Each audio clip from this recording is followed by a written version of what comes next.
2026 বিশ্বকাপে আর্জেন্টিনার যে 7 জন মিডফিল্ডার স্কোয়াডে জায়গা পাবেন কিংবা 2026 বিশ্বকাপে খেলতে যাবেন, আজকে সেই 7 জন প্লেয়ারকে নিয়ে কথা বলবো।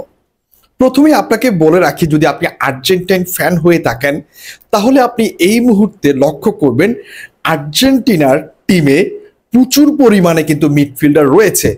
বিশেষ করে যে ইয়াংস্টাররা এই মুহূর্তে পারফরমেন্স করছে, যাদের কথা আমরা বারবার বলছি, তাদের ভিতর থেকে অনেকেই কিন্তু বাদ পড়ে যাবেন।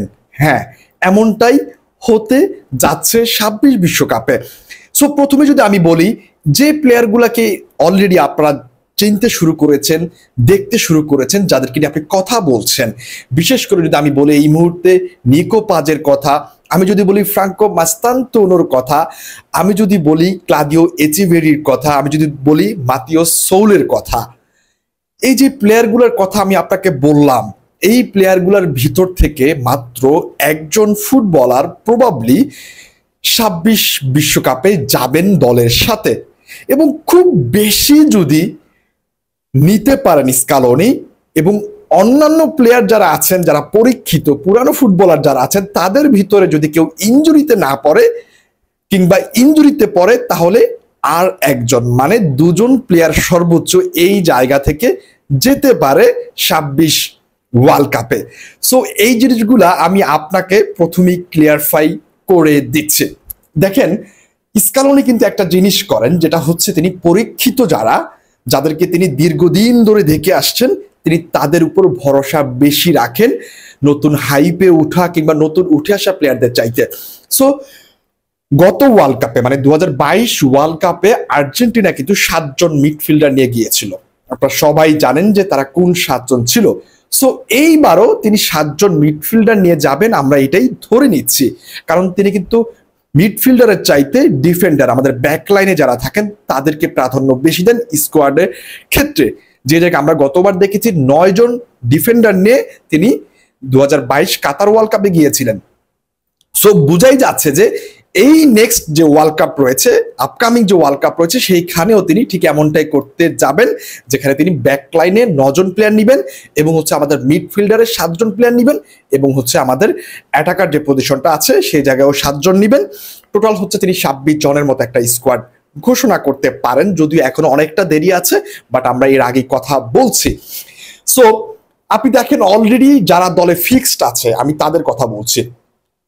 Rodrigo de Paul fixed, Lo Celso fixed, Leandro Paredes fixed, Mac Allister fixed, Enzo Fernandez fixed,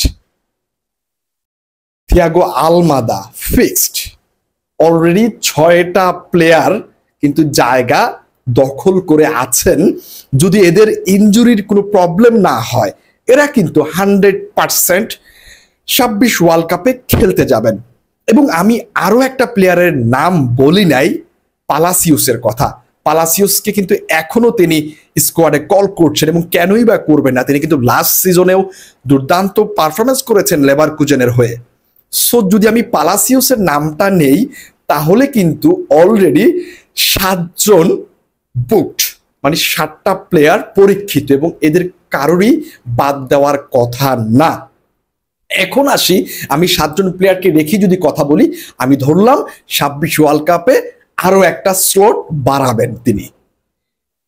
যদি আরো একটা স্লট বাড়ান, তাহলে সেই জায়গায় কে চান্স পেতে পারে? এই জায়গায় ফ্রাঙ্কো মাস্তান্তোনো আছেন, এই জায়গা হচ্ছে আপনার নিকো পাজ আছেন, কার্ভনি আছেন, এই জায়গায় হচ্ছে ক্লাদিও এচিভেরি আছেন, এবং অনেকেই মাতিয়া সৌলের কথা বলছে। বাট আমার কাছে মনে হয় যে সৌল এই মুহূর্তে আসলে সুযোগ পাবে না, কিংবা তিনি 26 ওয়ার্ল্ড কাপ খেলতে পারেন কিনা, আমার এটা নিয়ে আসলে অনেক ডাউট রয়েছে। সো যে প্লেয়ারগুলোর কথা বললাম, ইয়াংস্টার নিকো পাজ, মাস্তান্তোনো, কার্ভনি, এই প্লেয়ারগুলোর ভিতর আমার কাছে মনে হয় সবচাইতে এগিয়ে থাকবেন 2টা প্লেয়ার। যদিও স্লট কিন্তু আমি বলছি একটা আছে। আমার কাছে মনে হয় 2টা প্লেয়ারের জায়গাটা রাখতে পারেন কিংবা নাও রাখতে পারেন। হতে পারে যে পুরানো কাউকে হচ্ছে তিনি বাদ দিয়ে এখান থেকে দুটা প্লেয়ারকে তিনি বিশ্বকাপে নিয়ে যেতে পারেন। যদি দুটা প্লেয়ার তিনি নেন তাহলে আমার কাছে মনে হয় যে এই জায়গায় নিকো পাজ এবং ফ্রাঙ্কো মাস্তান্তোনো অনেকটাই এগিয়ে থাকবেন। তবে এটা নির্ভর করছে ফ্রাঙ্কো মাস্তান্তোনোর উপর, যদি তিনি এই সিজনটা মাদ্রিদের হয়ে দুর্দান্ত পারফরমেন্স করতে পারেন। তা না হলে কিন্তু নিকো পাজের জায়গাটা সরানো কোনো দিনও পসিবল না। কারণ আপনারা জানেন নিকো পাজ কিন্তু রিয়াল মাদ্রিদ থেকে কমতে আসার পর তিনি ধারাবাহিকভাবে পারফরমেন্স করছেন এবং তিনি অলরেডি কিন্তু লাস্ট কয়েকটা ওয়ার্ল্ড কাপ কোয়ালিফায়ার ম্যাচে কিন্তু ডাকও পেয়েছেন এবং তিনি এফেক্টিভ একজন প্লেয়ার। তাছাড়া কার্বনেও কিন্তু আছে। সো আমার কাছে মনে হয় যে কার্বনি, নিকো পাজ এবং ক্লাদিও এচিবেরি এই তিনজনের ভিতর ফাইট হবে।